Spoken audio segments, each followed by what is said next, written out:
Hello everyone, welcome to lead script. So today will be talking about CAT 2022 exam कैसा गया है। क्या feelings हैं इस एग्ज़ाम के बारे में, क्या स्कोर पे क्या परसेंटाइल्स आप एक्सपेक्ट कर सकते हो। तो इन सारी चीज़ों के बारे में बात करेंगे। दो टाइप के स्टूडेंट्स हैं इस पेपर को लेकर। एक पर्टिकुलर टाइप ऑफ स्टूडेंट्स हैं जिनका अटेम्प्ट भी अच्छा गया है, एक्यूरेसी के लिए भी कॉन्फिडेंट हैं, खुश हैं अपने एग्जाम को देखकर। एंड ये जो नंबर ऑफ स्टूडेंट्स हैं इस टाइप के काफ़ी कम है। और दूसरा कैटेगरी ऑफ स्टूडेंट्स ऐसे हैं जो वेल प्रिपेयर्ड भी थे, अच्छा जा रहा था मॉक्स, बट एग्जाम में उस लेवल पे चीज़ें नहीं गई जिस लेवल पे वो सोच रहे थे, या मॉक्स में जिस लेवल पे उनका परफॉर्मेंस जाता था वैसा एग्जाम में नहीं हो पाया। अटैम्प्ट कम रहे हैं, और जो अटैम्प्ट्स रहे हैं उनमें भी एक्यूरेसी का बहुत ज़्यादा कुछ क्लैरिटी नहीं है कि कितना एक्यूरेट होगा कितना एक्यूरेट नहीं होगा। तो मार्क्स वर्सेस परसेंटाइल्स पे पहुंचना बहुत ज़्यादा डिफिकल्ट हो रहा था। मैंने बहुत सारे स्टूडेंट से टॉक किया है। स्लॉट 2 का पूरा पेपर मैंने खुद चेक करा है। स्लॉट 1 एंड स्लॉट 3 के काफ़ी सारे स्टूडेंट से बात की, इवन स्लॉट 2 के भी काफ़ी सारे स्टूडेंट्स के साथ बात किया सेंटर के बाद कि यार कैसा सिनेरियो था, कैसा आपको फील हुआ तीनों ही सेक्शंस को लेकर, कैसा आप मॉक्स में फील कर रहे थे, कैसा आपका स्कोर आता था, सारी चीज़ों के बारे में मैंने उनसे पता किया। तो उससे एक जो रफ आइडिया मुझे मिल रहा है, ये थोड़ा बहुत ऊपर नीचे डेफिनेटली हो सकता है, ज़्यादा भी ऊपर नीचे हो सकता है। तो अपनी होप्स को लूज़ मत करना कि भाई मेरा इतना स्कोर बन रहा है, सर ने बोला है तो नहीं ही मेरा कट ऑफ क्लियर होगा। मे बी इससे भी कम जो है वो स्कोर आपका उस रेंज में आ जाए और आपका जो कट ऑफ है वो क्लियर हो जाए। तो नेगेटिव फील करने का बात नहीं है, एक आइडिया लेने के लिए कि हम लोग कहाँ पे स्टैंड करते हैं, आपको वो आइडिया लग जाएगा और आप अगले एग्जाम्स के लिए अपना प्रिपरेशन जो है वो स्टार्ट कर दोगे। अभी बहुत से लोग ऐसे हैं जो मैसेजेस कर रहे हैं कि यार मेरा पेपर ख़राब हो गया है और मैंने पूरा साल मेहनत किया था, मेरा मेहनत वेस्ट हो गया, अभी यार मैं क्या करूँ। देखो अभी बाकी एग्जाम्स हैं। मैं सारे स्टूडेंट्स को ये क्लियरली बता रहा हूँ कि आप ये मत सोचो कि अगर कैट खत्म हो गया या कैट आपका अच्छा नहीं गया तो ये एंड ऑफ द जर्नी है। ऐसा बिल्कुल भी मत सोचो। जनरली जो पेपर्स देने के बाद में ऑलमोस्ट हर एक स्टूडेंट को अच्छा फील हो रहा होता है, उनमें मार्क्स जो है वो खराब बनते हैं।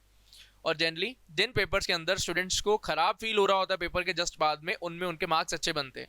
रीज़न सिंपल सा ये है कि यार अगर पेपर थोड़ा सा ऊपर नीचे बनता है तो फीलिंग जो है वो अच्छा नहीं आता, बट स्कोर अच्छे बन जाते हैं क्योंकि सबको ही वैसा फीलिंग आया होता है। तो अननेसेसरी अपने ऊपर बहुत ज़्यादा गिल्ट लेने का कोई पॉइंट बनता नहीं कि यार मेरा नहीं बना, मेरा ऐसा नहीं होगा वैसा नहीं होगा। इट्स टाइम कि यार हम लोग आगे मूव करें और बाकी के जो एग्ज़ाम्स हैं, जो हमारे पेंडिंग एग्ज़ाम्स हैं, उनके ऊपर हम अच्छे से फोकस करें। ठीक है। अगर बात करें तीनों सेक्शंस के बारे में, V R C, D L R and quants, क्या मेजर डिफरेंसेस थे। देखो अगर मैं कंडक्ट की बात करूँ तो एग्ज़ाम स्मूथली कंडक्ट हुआ है, ऐसा प्रॉब्लम्स आए नहीं, मेजर प्रॉब्लम्स नहीं आए। थोड़ा बहुत प्रॉब्लम सब जगह पर आता है, मोस्टली जगह पर आता है। किसी पे 2 मिनट का वेस्टेज हो गया, कुछ बोल रहे थे, या कुछ सेंटर्स पे लाइट चला गया था, कंप्यूटर स्क्रीन बंद नहीं हुआ था बट लाइट बंद हो गया था 10-15 सेकंड के लिए, वो हुआ 1-2 बार। बट ओवरऑल बहुत ज़्यादा आप खामियां नहीं निकाल सकते, स्मूथ था पेपर, ऐसा कोई प्रॉब्लम ज़्यादा बड़े आए नहीं। बीआरसी में जो मेजर चेंज था, जैसे नॉर्मली 2-3 साल से ऐसा हो, 2-3 क्या उससे ज़्यादा ही ऐसा हो रहा था कि हमारे पास जो आरसीएस का लेंथ था वो थोड़ा छोटा आता था। क्वेश्चन थोड़े लेवल ऑफ डिफिकल्टी वाइज अच्छे बनते थे, क्वेश्चन का लेवल ऑफ डिफिकल्टी ज़्यादा होता था, क्वेश्चन का स्टेटमेंट ऑप्शन जो थी वो भी बड़ी होती थी।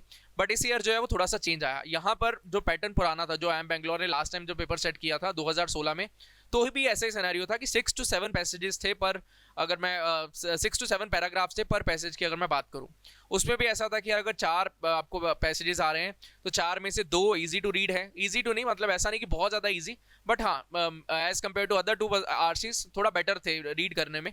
और क्वेश्चंस में हमारे पास में इन्फरेंस बेस्ड और डायरेक्ट क्वेश्चंस में 60-40 का वेटेज था। ऐसा नहीं कि सारे आपके पास इन्फरेंस बेस्ड हों या सारे डायरेक्ट हों, डायरेक्ट क्वेश्चंस भी थे आपके पास, इन्फरेंस बेस्ड क्वेश्चंस भी थे। दूसरा सबसे बड़ा चेंज जो आया, जो हमारे पास में वीए के क्वेश्चंस बनते थे, हम लोग हैबिचुअल होते हैं कि टीटा में बनेंगे सारे के सारे और नेगेटिव मार्किंग उनमें होगा नहीं। यहाँ पर गेम चेंज हुआ था, पैरा जंबल्स में हमारे पास में नेगेटिव मार्किंग नहीं था, अदरवाइज जो समरी के क्वेश्चंस थे उनमें भी नेगेटिव मार्किंग था, और जो हमारे पास para completion sort of questions थे उनमें भी नेगेटिव मार्किंग था। जो पैरा कंप्लीशन था वो ऑड मैन आउट को एक नया उन्होंने रूप दिया है कि भाई है odd man out he, but उसको आपको सेंटेंस को अरेंज करना है उसके अंदर कि भाई आपको कहाँ पे लग रहा है ये फिट होगा अच्छे से, तो उस तरह का कुछ बनाया गया।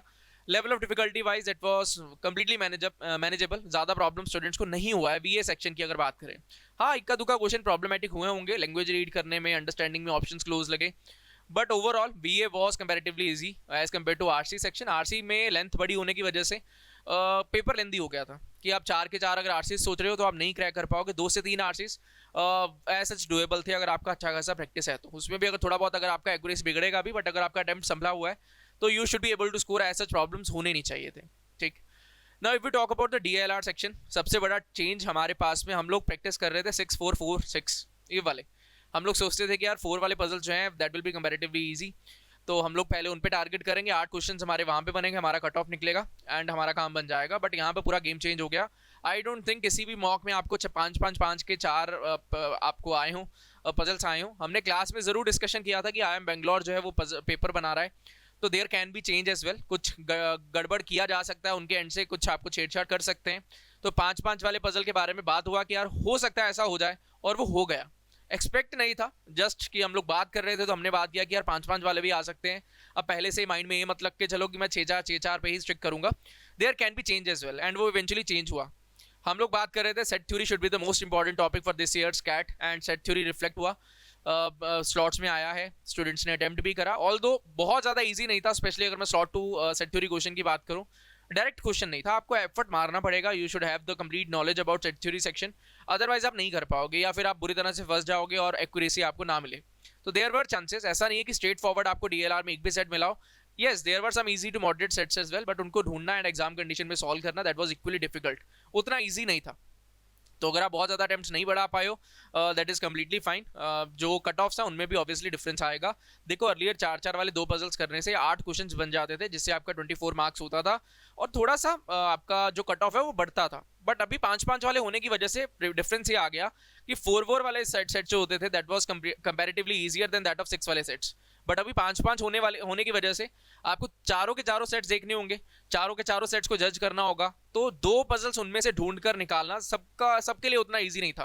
तो एक पजल कर लेना, ऑलमोस्ट काफ़ी स्टूडेंट्स ने किया है क्रैक एक पजल, उसमें ज़्यादा प्रॉब्लम नहीं है। बट एक पजल के बाद आगे और ज़्यादा बढ़ाना, दैट वाज डिफिकल्ट। उसमें एक्चुअल में आपका एफर्ट लगने वाला था, एक्चुअल में आपके स्किल्स जो है वो काम आने वाले थे। स्लॉट 1 एंड स्लॉट 3 के लिए मैंने ये ज़रूर सुना है कि एक पजल ऐसा था दोनों ही स्लॉट्स में जो विजुअलाइजेशन से हो रहा था। आप पूरा सॉल्विंग नहीं करो, बट अगर आप चार्ट्स को ध्यान से पढ़ रहे हो then you should be able to handle that puzzle. Slot 2 में भी था एक जो डबल चार्ट वाला क्वेश्चन था। आई ट्राइड कि विजुअलाइज से शायद वो हो रहा हो, but I could not fight in the exam condition. I don't think कि वो डायरेक्टली हो रहा था, वो थोड़ा सा कैलकुलेशन इंटेंसिव बन गया। कैलकुलेशन इंटेंसिव भी नहीं, मतलब डेटा आपको उतारना पड़ेगा, तो उसकी वजह से थोड़ा लंबा हो गया था। डायरेक्टली विजुअलाइजेशन से उतना अच्छे से हैंडल नहीं हो पा रहा था एग्जाम कंडीशन में, तो we had to solve. Then एक हमारे पास सेट थ्योरी का जो क्वेश्चन था वो भी 4 set Venn diagram mutually exclusive जो इवेंट्स होते हैं उनके ऊपर बेस्ड था। इजी मॉक्स में हमने डाला था, जो लास्ट 3rd मॉक आपने दिया उसमें वो वैसा वाला पजल अवेलेबल था। लास्ट मॉक में भी वैसा ही 4 set Venn diagram question available था। तो हमने बार बार इस चीज़ पे बात किया कि यार वेन डायग्राम आपको आना चाहिए। 3 and 4 set Venn diagram should be important for you. तो जिन्होंने प्रैक्टिस करा है वो एग्जाम में कर पाए होंगे। देन रूट्स एंड नेटवर्क का क्वेश्चन था, प्रोबेबिलिटी उसमें इंट्रोड्यूस करा गया स्लॉट 2 की अगर मैं बात करूँ। देखो वो क्वेश्चन ऐसा होता है कि आपको उस टाइम पे अगर क्लिक कर रहा है तो आप पिक करके उसको सॉल्व करने अगर बैठोगे आपका बन जाएगा। बट अगर आपको एक बार के लिए थोड़ा भी डाउटफुल लगा स्टेटमेंट कि यार मैं क्या मुझे करना चाहिए, क्या मुझे नहीं करना चाहिए, तो ऑब्वियसली आप थोड़ा सा उससे दूर भागने का ट्राई करोगे कि यार ये मैं रहने देता हूँ, शायद इसमें कुछ प्रॉब्लम हो जाए। तो अटेम्प्ट करना एग्जाम कंडीशन के लिए थोड़ा डिफिकल्ट हो जाता है। 2 सेट्स या 2 सेट से अगर आपने ज़्यादा किए हैं तो you can expect very good marks, ज़्यादा प्रॉब्लम होने वाला है नहीं। Now if we talk about quants में बहुत ज़्यादा देखने को मिला ये यार। एक सेट ऑफ स्टूडेंट्स हैं जो कह रहे हैं यार 18 से 20 अटेम्प्ट्स गए, एक्यूरेसी भी अच्छा लग रहा है उनको, और एक सेट ऑफ स्टूडेंट्स हैं जो कह रहे हैं यार 8 से 10 अटेम्प्ट रह गया, उसमें भी 1-2 क्वेश्चन जो है हमें ऐसे लग रहा है कि गड़बड़ हो सकता है। तो ये हुआ, और स्पेशली अक्रॉस द स्लॉट से अगर बात करूँ, स्लॉट 3 में ऐसा ज़्यादा देखने को मिला कि लोग कह रहे हैं कि यार अटेम्प्ट जो है वो थोड़ा सा कम हो गया। ऐसा नहीं है कि सारे ही कह रहे हैं, बट है कुछ स्टूडेंट्स हैं ऐसे जो कि कह रहे हैं कि यार हाँ हमारा जो अटेम्प्ट है वो कम रह गया है क्वांट सेक्शन के लिए। तो ऐसा कुछ सिनेरियो रहा स्लॉट 1, स्लॉट 2 एंड स्लॉट 3 का। बहुत बड़ा difference as such level of difficulty wise अभी मैं उतना अच्छे से इस चीज़ पे कमेंट नहीं कर सकता। I think we need to wait for 3 to 4 days more. जब कैट के जो पेपर्स हैं वो आउट होंगे, थोड़ा आइडिया लगेगा क्या स्लॉट्स के अंदर डिफरेंस है। तो जो मैं अभी मार्क्स वर्सेस परसेंटाइल्स आपको शो करने वाला हूँ, there can be major change as well, क्योंकि स्केलिंग होगा। स्केलिंग के बाद में कौन से स्लॉट में स्कोर्स ऊपर जाते हैं, कौन से स्लॉट में नीचे जाते हैं, और किस सेक्शन में ऊपर और किस सेक्शन में नीचे जाते हैं, उससे हमें आइडिया ज़रूर लगेगा। बट एज ऑफ नाउ जो हमें एक आइडिया लग रहा है मैं वो आपके सामने जो है वो शोकेस कर रहा हूँ। आप एक आइडिया ले सकते हो कि भाई ये सिनेरियो जो है वो बन रहा है। ये आपके सामने डेटा अवेलेबल है। अगर मैं बात करूँ 80 परसेंटाइल्स की, VARC, DLR एंड QA तीनों ही सेक्शंस के बारे में अगर बात करा जाए, तो हम लोग जो देख रहे हैं हमारे अकॉर्डिंग जो परसेंटाइल्स हैं इसमें VARC में 16 मार्क्स पे आपका 80 परसेंटाइल्स के अप्रॉक्स पहुंचना चाहिए। 3 अगर आप 4 क्वेश्चंस करेक्टली सॉल्व करो, मान लो आपने एक सेट सॉल्व किया सही से, उसमें आपका एक गलत भी हो जाता है, आप 12 मार्क्स पे अगर रीच करते हो तो that should be able to score 80 percentiles, इतना बनना चाहिए। And if you talk about QA section, अगर आप 6-7 अटेम्प्ट कर रहे हो, 1 से 2 आपका गलत हो रहा है, 15 मार्क्स पे आपका 80 परसेंटाइल जो बनना चाहिए। देन उसके बाद में अगर 85, 90, 95, 99 परसेंटाइल्स की हम बात करें तो इतना स्कोर हम लोग सोच कर चल रहे हैं कि यार ये ऐसा सिनेरियो बनेगा।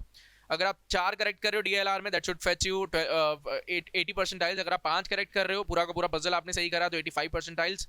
अगर आपने एक पजल और एक क्वेश्चन कहीं से जुटा लिया, या 2 क्वेश्चन आपने और अटेम्प्ट करे या 3 करे, उसमें एक सही हो गया, तो आप 90 परसेंटाइल्स के क्लोज पहुंचने चाहिए। सिमिलरली अगर आपने 2 क्वेश्चन और करेक्टली सॉल्व करे जिसमें एक आपने तुक्का भी मारा हो, तो 2+1 अगर करके चलें तो 23 मार्क्स पे आपका 95 परसेंटाइल्स के अप्रॉक्स पहुंचना चाहिए। और अगर मैं 2 पजल्स आपने करेक्टली सॉल्व करे हैं तो that can fetch you 99 percentiles as well. इतना स्कोर जो पहुंच सकता है, इसके स्केलिंग होगा, थोड़ा बहुत ऊपर नीचे होगा, दो कंप्लीट पिक्चर जो बाहर आएगा, बट एज ऑफ नाउ हमें ये आइडिया लग रहा है कि यार इतना तक पहुंचना चाहिए। Similarly we talk about the VARC section, 85 percentile 21 score पे, 90% 26, 95 percentiles at 31 and 99 percentiles at 40। देखो 99 परसेंटाइल्स हम लोग ये सोच कर चल रहे हैं कि यार अगर कोई पर्सन ने 2 से 3 आरसीज के बीच में अटेम्प्ट करा हो, और साथ ही साथ उसने सारे के सारे VA क्वेश्चंस भी अटेम्प्ट करे हो, VA questions being on the easier side, accuracy जो है हम लोग ज़्यादा एक्सपेक्ट करके चल रहे हैं उनमें, तो 13+1 क्वेश्चन हम लोग आई थिंक सो हम लोग पहुंच सकते थे। तो 99 परसेंटाइल्स आपका 40 मार्क्स पे बन जाना चाहिए। And if we talk about the quant section, इसमें आपका कुछ क्वेश्चन ऐसे थे जो ट्रिकियर साइड पे थे, जो आपने आंसर जरूर मार्क किए होंगे, बट वो गलत होने के चांसेस भी थे। तो हमें ऐसा लगता है कि यार 12 अगर क्वेश्चंस आप करेक्टली सॉल्व कर रहे हो, then you should be able to score 36 and 99 percentiles in quant section. Similarly we talk about 95 percentiles, तो अगर आप 10 क्वेश्चन अटेम्प्ट कर रहे हो, उसमें 10 क्वेश्चन आप करेक्टली कर रहे हो, 1 से 2 आपके गलत भी हो जाते हैं, तो 28 मार्क्स पे आपका 95 परसेंटाइल्स के आसपास पहुंचना चाहिए।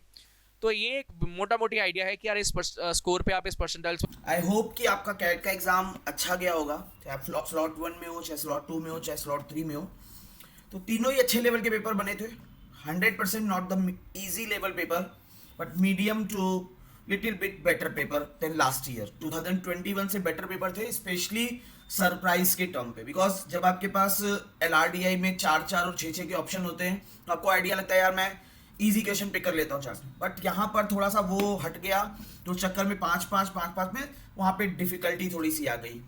VA सेक्शन की अगर बात करें तो VA सेक्शन में मुझे ऐसा लगता है कि जैसे बच्चों के ऑड मैन आउट में एक्यूरेसी बेटर आती थी, जिसका दूसरा अल्टरनेटिव आ गया, वो भले इजी बनाओ या टफ बनाओ, doesn't make any difference, but जब न्यू चीज बनती है ना, तो थोड़ा सा कहीं ना कहीं एक सरप्राइज फैक्टर आ जाता है, जिसमें बच्चे थोड़ा सा हिचकिचाते हैं कि मैं अटेम्प्ट करूं या ना करूं, पता नहीं टफ ना निकल जाए, टाइम ना खराब हो जाए, तो उस चक्कर में भी थोड़ा परसेंटाइल जो होगा गिरेगा। तो मुझे लगता है कि लास्ट ईयर से 10-15 मार्क्स का ड्रास्टिक डिफरेंस कम से कम आना चाहिए। जो भी लास्ट ईयर का कट ऑफ रहा होगा उसे 15 मार्क्स, कोई 94, 95 के अप्रॉक्सीमेटली मुझे दिखता है कि 99 परसेंटाइल फेच कर ले। 90, 92, 93 या 90 भी हो जाएगा तभी मैं सरप्राइज नहीं होऊंगा और कि उस पर 99 परसेंटाइल बन गया, बिकॉज बहुत मार्जिन बहुत कम है।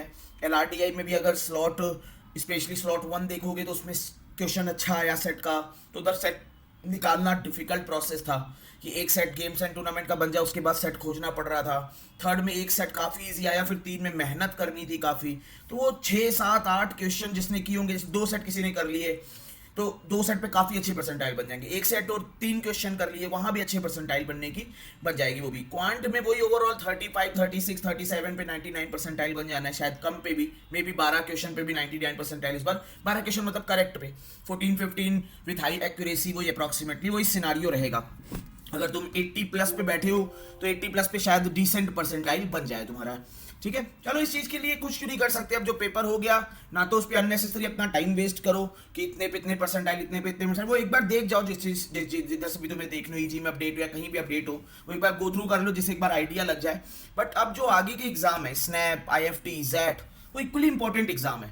जितना आप कैट के लिए प्रिपरेशन करते हो, ब्लेट करो ABCLIK, अभी भी अगर देखोगे तो ABC के ऑलमोस्ट सेम रेंज का कॉलेज बाकी है, that is एक्सेलराई।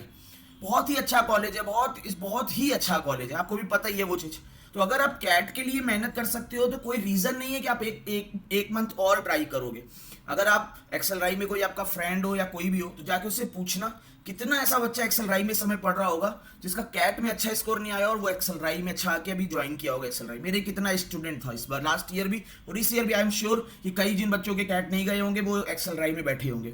Same for SIBM Pune, SHMRD, उसके टारगेट कर सकते हो। IFT is a very good college, almost ऐसा ऐसा कॉलेज है जहां पर तुम अगर न्यू आईएम के लिए जंग लड़ते हो तो उसके लिए भी जंग लड़ना जायज है। तो और स्पेशली जब कैट खत्म हो जाता है, कैट से 10 दिन का टाइम बच्चे बहुत खराब करेंगे अपना, किसी का कट ऑफ चेक करेंगे, किसी का कुछ और चीज चेक करेंगे कि ये किसी तरह से हो जाए, ये खराब हुआ, इनका स्लॉट इजी बन गया, इनका स्लॉट टफ बन गया। इस सब का कुछ मैटर होगा नहीं कुछ भी, हर साल का सिनारियो है। तुम्हें ये रखना है कि अब जो नेक्स्ट एक मंथ है उसमें जितनी मेहनत करोगे, जितनी मेहनत अब करोगे, उतनी प्रोबेबिलिटी हाई होगी कि इस ईयर कॉलेज ज्वाइन कर लो।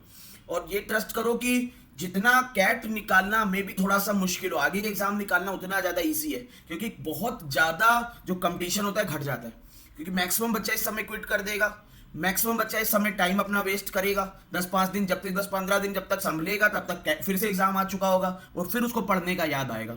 आज का दिन अगर रेस्ट करना और टेक रेस्ट, कल से स्टार्ट करो फिर से स्नैप, आईएफटी, जैट, इन सब की प्रिपरेशन रिगरस वे में करो, यू विल सी रिजल्ट। अगर आप अच्छे प्रिपेयर्ड स्टूडेंट हो कैट के, आपका दिन खराब भी चला गया, आप अटक गए एलआरडीआई में, स्टिल अंडरस्टैंड कि अभी भी आपके पास जैट कॉलेज है, उतना ही इंपॉर्टेंट कॉलेज जितना कैट के कॉलेज है। तो कोई लॉजिक नहीं बनेगा कि आप क्विट कर दो, आप नेक्स्ट ईयर का तुम्हारे दिमाग में आना लगे कि यार नेक्स्ट ईयर में कर लेता हूँ, कोई लॉजिक नहीं है। जब तक आपका लास्ट एग्जाम ना खत्म हो जाए, लास्ट एग्जाम टेस्ट या माइका 2 भी हो, वहां तक आपको खींचना चाहिए अपने आप को और प्रिपरेशन कंटिन्यू करनी चाहिए। आपका एग्जाम जैसा भी गया कोई इश्यू नहीं है, एक आध दिन खराब हो सकता है, अच्छा भी गया और तब भी कोई इश्यू नहीं है, स्टिल इंटरव्यू बाकी होंगे आपके। तो आपको जैट पे लगना है, एफटी में लगना है, स्नैप पे लगना है, कल से मॉक देना स्टार्ट करो, जितना हो सके उतना बेटर वे में प्रिपरेशन करो। उसकी प्योर स्ट्रेटजी के लिए वीडियो डालेंगे, बट प्लीज अपनी क्विट मत करना ये दिनों में, जितना हो सके मेहनत करो, जितना मेहनत अभी जितनी मेहनत कैट के लिए करी उसे डबल करो अभी इस समय, उतना ज्यादा तुम्हें रिजल्ट दिखेगा। और इसी बार ऑलमोस्ट जो बच्चा कैट से कॉलेज निकलेगा उसी कॉलेज में शायद बैठे होंगे। और तुम्हें अगर ना हो, कोई भी अपना फ्रेंड हो, जाके इस चीज के बारे में पूछना, जाके आईएफटी में भी और जैट में भी उनके कैट में परसेंटाइल कितने आए थे।